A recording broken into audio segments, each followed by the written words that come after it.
বলছিলাম যে অপরাধীরা যখনই অপরাধ করুক না কেন তারা কিন্তু অপরাধের যে চিহ্ন সেটা ছেড়ে যায়। বাগজোলা খালে ফেলা হয়েছে বা বিভিন্ন যে সেপটিক ট্যাঙ্কে ফেলা হয়েছে, যেভাবেই হোক না কেন তারা মাংস জামা কাপড় ডিসপোজ করার যে চেষ্টা করেছিল সেই চেষ্টার কিন্তু তারা কিন্তু যথেষ্টভাবে সাকসেস। কিন্তু ভুলবশত হোক বা কাজ সহজ করার জন্য হোক, যেভাবে হোক একেবারে মাংস বাথরুমে যেগুলো একদম কিমা করে ফেলা হয়েছিল সেই মাংসের কিছু অংশ একেবারে কোমরে ফেলা হয়েছিল।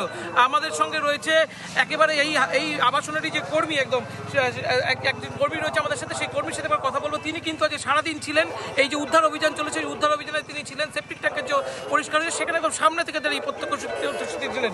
দাদা কি হয়েছে, আপনি কি দেখেছেন, নিজের চোখে কি দেখেছেন? আমি সকাল মর্নিংয়ে 8টার সময় ডিউটিতে যাই। আমার ছুটি হয় 5টার সময়। 5টার সময় ছুটি হয়। আমি সেখান থেকে কাজ শেষের পথে আমি বাড়ি ফিরছিলাম।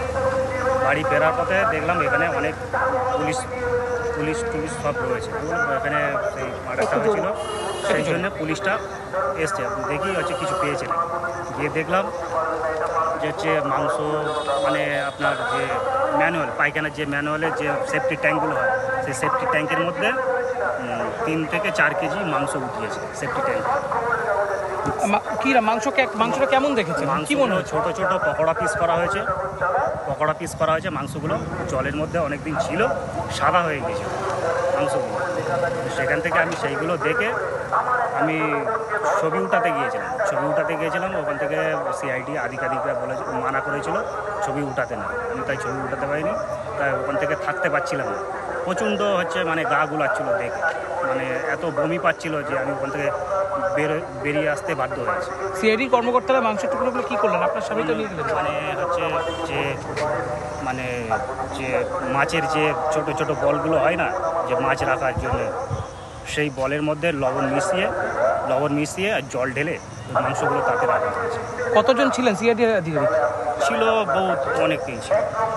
মূলত যে আবাসনের অর্থাৎ BU 56 টাওয়ারের যে সেপটিক ট্যাঙ্ক তার মধ্যেই পাওয়া গিয়েছে। হ্যাঁ, একদম গ্যারেজ, সেপটিক ট্যাঙ্কটা গ্যারেজে।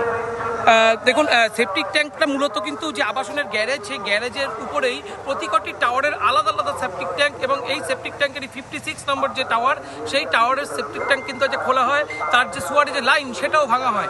এই যাদের সাথে কথা বললাম সিদ্ধেশ্বর মণ্ডলের মতো কর্মীরা, তারাই কিন্তু সিআইডিকে সর্বোচ্চ সহযোগিতা করেছিলেন এবং তাদের সামনেই এই যে মাংসের টুকরো সেগুলো উদ্ধার হয়েছে। এখনো পর্যন্ত ফরেন্সিক ল্যাবে এই মাংসের টুকরো পাঠানো হয়েছে। আগামী কয়েকদিনের মধ্যেই জানা যাবে যে এই মাংসের টুকরো কোনো মানুষের দেহ কিনা। শুভজিৎ, ধন্যবাদ আপনাকে আমাদের সাথে যুক্ত হবার জন্য।